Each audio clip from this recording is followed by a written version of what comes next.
बिस्मिल्लाहिर्रहमानिर्रहीम education help channel की जानिब से मैं अपने तमाम सुनने वाले स्टूडेंट्स को अस्सलाम वालेकुम कहता हूं। तो स्टूडेंट्स उम्मीद करता हूं आप सब खैरियत से होंगे, जहां भी होंगे अल्लाह ताला के हिफ्ज़ व ईमान में होंगे।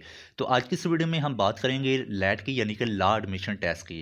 लॉ एडमिशन टेस्ट क्या है, इसका एलिजिबिलिटी क्राइटेरिया क्या है, इसकी एज लिमिट क्या है, इसके टोटल और पासिंग मार्क्स कितने हैं, ये कितने साल के लिए वैलिड होता है और इसके पेपर पैटर्न और इसका तैयारी करने का तरीका हम आज डिस्कस करेंगे। तो स्टूडेंट जैसा कि आप नाम से ही देख सकते हैं कि लैट यानी कि लॉ एडमिशन टेस्ट यानी कि LLB 5 ईयर प्रोग्राम में एडमिशन लेने के लिए आपको एक एंट्री टेस्ट देना पड़ता है जिसका नाम है लॉ एडमिशन टेस्ट। ये एंट्री टेस्ट उसी तरह होता है जैसा कि हमारे यहाँ जो है वो MCAT मेडिकल की फील्ड में जाने के लिए, ECAT जो है वो इंजीनियरिंग की फील्ड में जाने के लिए, इसी तरह LLB 5 ईयर लॉ की फील्ड में आने के लिए लॉ एडमिशन टेस्ट जो है वो HSC की जानिब से कंडक्ट किया जाता है। तो स्टूडेंट देखें तो 2018 से पहले जो है वो पाकिस्तान में कोई लॉ एडमिशन टेस्ट नहीं होता था। जो स्टूडेंट चाहे लॉ में एडमिशन ले सकता था, लेकिन अब एक रिस्ट्रिक्शन लग गई है आपकी बेहतरी के लिए। वो ये है कि लॉ एडमिशन टेस्ट तमाम स्टूडेंट्स को पास करना पड़ेगा LLB 5 ईयर में एडमिशन लेने के लिए, चाहे वो प्राइवेट सेक्टर में एडमिशन ले रहा है चाहे वो गवर्नमेंट सेक्टर में एडमिशन ले रहा है। ठीक है, तो स्टूडेंट्स सुप्रीम कोर्ट की जो जजमेंट थी 31 अगस्त 2018 की, उसके बाद जो है वो HSC की जानिब से ये टेस्ट जो है वो पाकिस्तान में साल में 3 मरतबा जो है वो कंडक्ट किया जाता है। ठीक है, तो ये था लॉ एडमिशन टेस्ट, इसका आपको पता चल गया होगा। नेक्स्ट बात करते हैं इसका एलिजिबिलिटी क्राइटेरिया।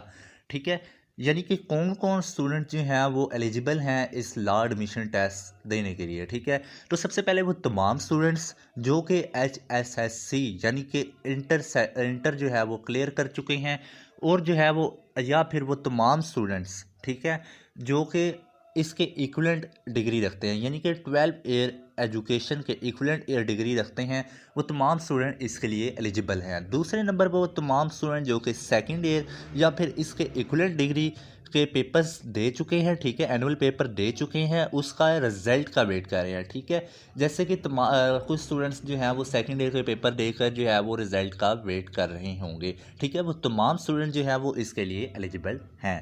ठीक है, वो लॉ एडमिशन टेस्ट के लिए अप्लाई कर सकते हैं। नेक्स्ट बात करते हैं एज लिमिट की।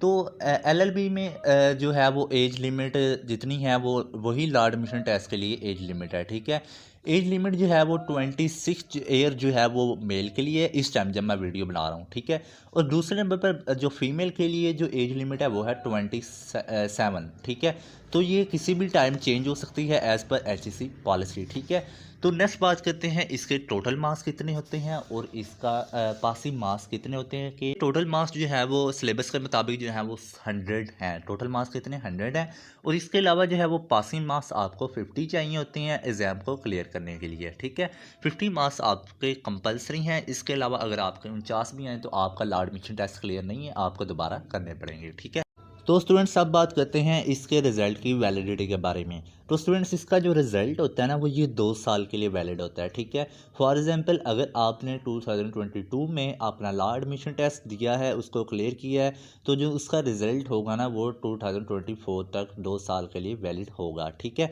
तो ये उन स्टूडेंट्स के लिए अच्छी खबर है वो किसी जो लॉ एडमिशन टेस्ट दे जाते हैं उसको क्लियर भी कर देते हैं, तो वो उसी साल जो है वो किसी प्राइवेट या प्राइवेट सेक्टर में या फिर गवर्नमेंट सेक्टर में एडमिशन नहीं ले पाते, तो उनके लिए ये है कि उनका जो अगले नेक्स्ट साल ले लें। ठीक है, तो स्टूडेंट्स नेक्स्ट बात करते हैं पेपर पैटर्न के बारे में। ठीक है, तो स्टूडेंट्स जैसा कि मैं आपको ऊपर बता चुका हूँ कि ये 100 मार्क्स का पेपर होता है, 50 मार्क्स आपने इसमें लेने ही होते हैं, तब जाकर आपका ये पास होता है। ठीक है, तो अब बात करते हैं इसके डिवीजन ऑफ क्वेश्चन और कौन कौन से जो हैं वो इसमें वो सिलेबस क्या है इसका और कौन से सब्जेक्ट्स इस सिलेबस में शामिल हैं। ठीक है, तो ये पेपर जो है ना वो आपका 2 हिस्से पर मुश्तमिल होगा, एक ऑब्जेक्टिव और दूसरा सब्जेक्टिव। ठीक है, ऑब्जेक्टिव टाइम में आपके MCQs आ जाते हैं, जिसमें सब्जेक्ट जो है वो इंग्लिश का पोर्शन होता है वो 20 मार्क्स का होता है, जिसमें सिनोनिम्स एंटोनिम्स और प्रोपोजिशन वगैरह आपसे पूछी जाती हैं।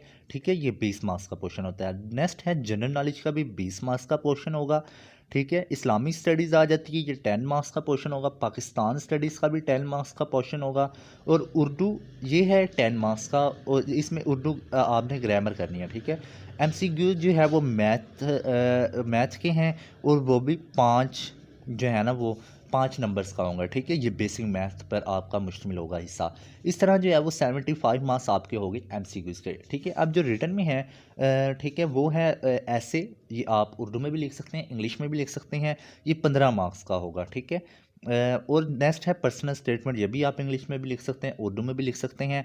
ये होगा 10 मार्क्स का, ठीक है। लेकिन ऐसे और पर्सनल स्टेटमेंट दोनों में एक ही लैंग्वेज आपने रखनी है, ये दोनों इंग्लिश में लिखें, ये दोनों उर्दू में लिखें, ठीक है। ऐसे नहीं करना कि आप इंग्लिश में एक लिख कर आ जाएं, दूसरा जो है वो आप उर्दू में लिख कर आ जाएं, ऐसा नहीं करना, ठीक है। आपने दोनों की लैंग्वेज एक ही रखनी है। फॉर एग्जांपल मैं अगर ऐसे लिख रहा हूँ, इंग्लिश में लिख रहा हूँ, तो पर्सनल स्टेटमेंट भी मैंने जो है वो इंग्लिश में ही लिखनी है, ठीक है। ये चीज़ आपने जहन में रखिएगा। कुछ स्टूडेंट्स ऐसे करते हैं, ऐसे जो है वो उर्दू में लिखाते हैं और पर्सनल स्टेटमेंट इंग्लिश में लिखाते हैं, तो ये चीज़ वैलिड नहीं है, ठीक है। नेक्स्ट बात करते हैं, आप लॉ एडमिशन टेस्ट की प्रिपरेशन कैसे कर सकते हैं। तो इसके हवाले से ना, लॉ एडमिशन टेस्ट की बहुत सी बुक्स भी हैं मार्केट में, ठीक है। मैं कोई ऐसी बुक्स रिकमेंड नहीं करूँगा, लेकिन आपको इतना कहूँगा कि जो बुक आपको अच्छी लगे वो आप ले लें, ठीक है। वहाँ जाकर एक बार तसल्ली से देख लें, जिसमें जो आपको अच्छी लगे वो ले लें, ठीक है। लेकिन आपको मैं इतना ज़रूर बताऊँगा कि आपने प्रिपरेशन का मेथड क्या रखना है। इस चैनल पर आपको मुकम्मल प्रिपरेशन भी मिलेगी, ठीक है। आपने प्रिपरेशन कैसे करनी है, मोस्टली एमसीक्यूज़ भी इस चैनल पर अपलोड होंगे, ये चैनल भी सब्सक्राइब कर लीजिए। और इम्पोर्टेंट बात ये कि आपने एक बुक जो है वो लाजमी लेनी है। दूसरे नंबर पर आपने ऑनलाइन प्रिपरेशन करनी है, जिसमें आपके व्हाट्सएप ग्रुप्स आ जाएंगे, फेसबुक ग्रुप्स आ जाएंगे, वो भी आपने ज्वाइन करनी है। तीसरे नंबर पर आपको जहाँ से डेटा मिले, for example LAT preparation app भी है, ठीक है। आप उससे आप एमसीक्यूज़ की प्रिपरेशन कर सकते हैं, उसमें आप डिफरेंट टेस्ट दे सकते हैं, मॉक टेस्ट दे सकते हैं, आपको डिफरेंट सब्जेक्ट्स के एमसीक्यूज़ की क्विज़ भी मिल जाएंगी, ठीक है। और वेबसाइट भी सेम इसी तरीके से काम करती है। दोनों के लिंक जो है वो मैं आपको डिस्क्रिप्शन में दे दूँगा, ठीक है। फॉर एग्जांपल आप बुक से पढ़ते हैं ना, आप बुक से पढ़ लिया, ठीक है। जब तक आप उसकी प्रैक्टिस नहीं ना करेंगे एमसीक्यूज़ की, आप अपने दिमाग में दोहराएंगे नहीं, आपको क्या क्या याद है, क्या क्या नहीं याद। उसके लिए आपको मैं रिकमेंड करूँगा कि आप law admission test preparation app अपने मोबाइल पर डाउनलोड कर लें, ठीक है। उसमें आपको डिफरेंट क्विज़ेज़ मिलेंगी, ठीक है। उस पर आप प्रैक्टिस करें, ठीक है। आपका लॉ एडमिशन टेस्ट जो है वो अच्छी तरह से तैयार हो जाएगा, ठीक है। और आपने जो भी डेटा याद किया होगा वो आपका जब आप क्विज़ अटैम्प्ट करेंगे ना, आपके माइंड में वो रिवाइज होती चली जाएंगी चीज़ें, ठीक है। वो सारी चीज़ें जो है ना वो law admission test mobile app और वेबसाइट पर भी मिल जाएंगी, ठीक है। आपने ऐसा कोई नॉलेज का सोर्स नहीं छोड़ना जहाँ के आपसे इन्फॉर्मेशन मिले, ठीक है। आपको जहाँ से इन्फॉर्मेशन मिले वो आपने गेन कर लेनी है, ठीक है। तो लॉ एडमिशन टेस्ट के हवाले से इस चैनल पर जो है वो प्रिपरेशन लेक्चर्स भी अपलोड होंगे, तो लिहाजा आपसे छोटी सी रिक्वेस्ट है कि ये चैनल सब्सक्राइब कर लें, ताकि आपको आने वाली जो प्रिपरेशन की वीडियोज़ हैं वो मिलती रहें, ठीक है। इसके अलावा वेबसाइट और ऐप का लिंक मैं आपको डिस्क्रिप्शन में दे रहा हूँ। उम्मीद करता हूँ आपको लॉ एडमिशन टेस्ट के हवाले से तमाम क्वेश्चन जो हैं वो क्लियर हो चुके होंगे। अगर आपका कोई क्वेश्चन हो तो आप मुझे वीडियो के कमेंट्स में पूछ सकते हैं, ठीक है। मैं आपका रिप्लाई ज़रूर करूँगा। अपना बहुत सारा ख्याल रखिएगा। अल्लाह हाफिज़, बेस्ट ऑफ लक।